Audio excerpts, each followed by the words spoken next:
Hola amigos, que el Señor les bendiga en esta hermosa noche de miércoles. Es un placer para mí saludarles, es un placer para mí pues compartir con ustedes de este estudio bíblico que estoy haciendo hoy, específicamente el Salmo 1, y quería pues compartirles acerca de lo que dice este hermoso salmo. Cuando leemos tiene por título Libro 1, el justo y los pecadores. Aquí pues vamos a conocer pues la diferencia que hay entre los justos y los pecadores, qué va a suceder con aquellos que son justos, pero también qué va a suceder con aquellos que son pecadores. Cuando hacemos el análisis a profundidad de este salmo, vemos que comienza con esta palabra que dice bienaventurado el varón que no anduvo en consejo de malos. Bienaventurado o bienaventurada, porque este adjetivo puede referirse, en este caso se refiere al sexo masculino, pero también puede referirse al sexo femenino cuando dice bienaventurada. En este caso puede ser bienaventurado el varón o bienaventurada la varona, que no anduvo en consejo de malos, ni estuvo en camino de pecadores, ni en silla de escarnecedores se ha sentado. Vamos a hacer el análisis de este primer versículo. Vemos que aquí, como ustedes ven, yo pues quise señalar esta palabra bienaventurado, y buscando en el diccionario veo que esta palabra significa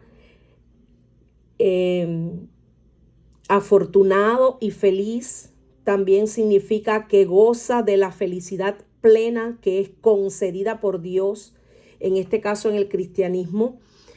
Y pues dice que es realmente muy feliz y es muy afortunada aquella persona que no anda en consejo de malos. Otra cosa que se refiere este primer versículo es que no está en camino de pecadores, es decir, que no se reúne con estas personas que son pecadoras para hacer fechorías, para andar haciendo lo malo. Estas personas que practican el pecado, que constantemente están haciendo lo malo. Por eso es que cuando analizamos esta primera porción de la escritura, vemos que Dios mismo llama bienaventurado, que significa doblemente feliz, que goza de esa felicidad plena, a esas personas que primeramente no andan en consejo de malos, tampoco están en camino de pecadores, pero vemos también que dice que ni en silla de escarnecedores se ha sentado. Como ustedes pueden observar también acá, pues señalo esta palabra escarnecedor, y cuando la buscamos en el diccionario vemos que tiene un significado que son esas personas que se burlan de una manera cruel, y en este caso puede ser de aquellas personas que se burlan aún de la ley de Dios, de la palabra de Dios, de todo lo que tenga que ver con Dios. Entonces, resumiendo esta primera parte, vemos que es bienaventurado aquella persona que siente pues mucha alegría en no seguir el consejo de los malos, ni anda con los pecadores, ni se junta con personas burlonas, sino, vamos para el versículo 2, que en la ley de Jehová está su delicia, y en su ley medita de día y de noche. Es decir, las personas bienaventuradas son las que se deleitan en la ley del Señor, en la palabra del Señor, meditando en ella tanto de día como de noche. Ahora, cuando analizamos esta palabra que está aquí, meditar, ¿qué es lo que significa? Pues meditar es cuando una persona enfoca toda su atención en algo, como por ejemplo puede ser en una palabra, una frase, para reducir, es decir, su pensamiento, llevarlo cautivo a esa obediencia al Señor. Es decir, cuando uno medita en la palabra de Dios, uno lo que hace es traer a la memoria la palabra de Dios, pero la trae a la memoria tanto de día como de noche. Es decir, constantemente estás pensando en lo que dice el Señor en su palabra. Pero para poder uno meditar en la palabra de Dios, tiene que estudiarla, porque nadie puede recordar algo que no ha estudiado. Es decir, solamente Dios nos ayuda a nosotros a recordar la palabra cuando nosotros dedicamos tiempo al estudio de la palabra. Por eso dice, sino que en la ley de Jehová está su delicia. Es decir, para nosotros el estudio de la palabra no debe de ser algo como obligado, algo que nos traiga de cierta forma pesar, sino todo lo contrario. Debe ser un deleite, pues sentarse a estudiar a profundidad la palabra de Dios, porque ella es la fuente de sabiduría, porque ella es nuestra guía de fe y conducta, porque ella es la que nos guía a toda verdad. Sabemos que Dios, Jesús, es la palabra viva. Él es la palabra. Entonces, su palabra, que es viva y es eficaz, más cortante, dice la Escritura, que espada de dos filos, que penetra hasta partir el alma y discierne los pensamientos y las intenciones del corazón. Dios mismo nos manda a que cada día nosotros pues estudiemos a profundidad la Escritura, que nosotros la escudriñemos, porque dice su palabra que solamente así nosotros vamos a poder conocer cuál es la voluntad de Dios. Solamente así nosotros vamos a poder conocer más a Jesús. Dice, seguimos acá, dice, y en su ley medita de día y de noche. Es decir, tenemos que meditar de día, pero también de noche. Viene ahora el versículo 3. Será como árbol plantado junto a corrientes de aguas, que da su fruto en su tiempo y su hoja no cae, y todo lo que hace prosperará. Todos sabemos que aquí hay una comparación, esto es una metáfora, es decir, también es un símil, porque Dios nos compara como que esa persona que es bienaventurada, que medita en su palabra tanto de día como de noche, que la estudia, que la escudriña, pues esa persona va a ser como un árbol plantado junto a las corrientes de las aguas.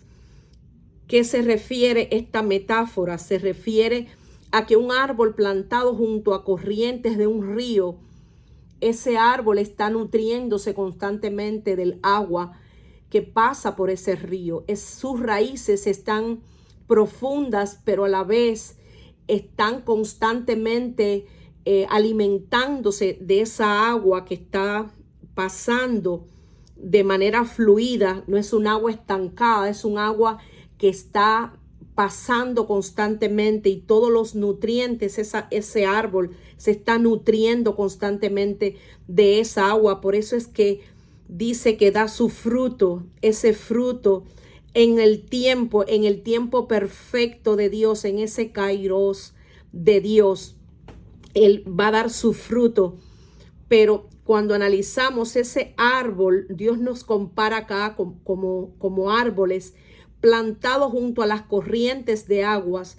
Sabemos que todos aquellos que creemos en el Señor Jesucristo, que le aceptamos a Él como único Dios, Señor y Salvador, dice que de nuestro interior correrán ríos de agua viva. Eso lo podemos leer también en las Escrituras. Y vemos que estas corrientes, cuando dice será como un árbol plantado junto a las corrientes de las aguas, es decir, estas corrientes de agua viva que es Dios mismo, que es el Espíritu de Dios morando en nuestro interior, pues va a hacer que nosotros podamos dar ese fruto, este fruto apacible del Espíritu, que es el amor, el gozo, la paz, la benignidad, la bondad, la fe, la paciencia, la mansedumbre y también la templanza. Ese es el fruto del Espíritu. Dice que da su fruto en su tiempo y su hoja no cae. Es decir, este árbol no va a estar seco. Este árbol no va a estar, por más que atraviese las diferentes etapas. Como sabemos, hay diferentes estaciones. Está el invierno, el otoño, la primavera y el verano. Pero dice acá que da su fruto en su tiempo y su hoja no cae. Es decir, va a ser un árbol que aunque pase por las dificultades, por la tormenta, por todo tipo de situaciones, su hoja no va a caer. Este árbol va a estar vigoroso, este árbol va a estar frondoso, va a estar reverdeciendo constantemente. Dice, y todo lo que hace prosperará. Es decir, no son solamente algunas cosas, sino todo. Acá vemos que esta palabra, todo lo que hace, es decir, todo lo que esa persona que está meditando en la palabra de Dios, que está constantemente buscando el rostro de Dios, que está estudiando su palabra, dice que todo lo que hace prosperará, porque no solamente va a meditar en la palabra de día y de noche, sino que también al meditar en la palabra, pues va a ponerla por obra.